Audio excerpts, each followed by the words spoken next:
What's life? What makes us alive?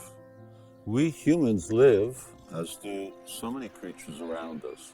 But isn't it interesting that with life all around, we still don't know what it is? Physics, chemistry, biology, mathematics, and a host of other disciplines study life, but all they see is matter, and none of them can really say with any absolute certainty what all-pervasive life is. Now, this same paradox was expressed by a Hungarian Nobel laureate in physiology and medicine, a very religious scientist, Albert St. Georgi, who lamented, "In my search for the secret of life, I ended up with atoms and electrons which have no life at all. Somewhere along the line, life has run out through my fingers. So in my old age, I'm now retracing my steps." You know, the truth is that scientists, empiricists will never be able to honestly say what all-pervasive life is. The reason is the approach is wrong.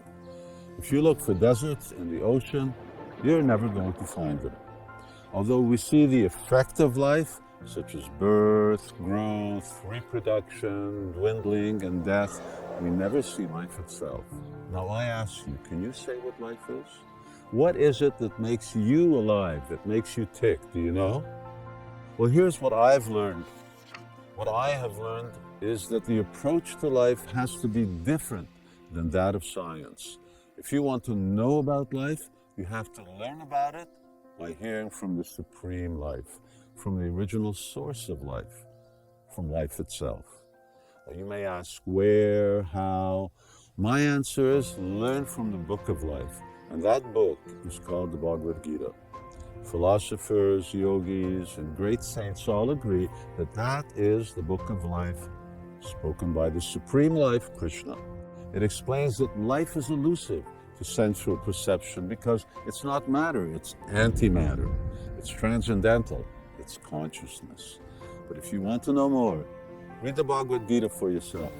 Then you'll better understand and better appreciate what life is, what your life is, how life is meant to be lived, and what the purpose of your life is.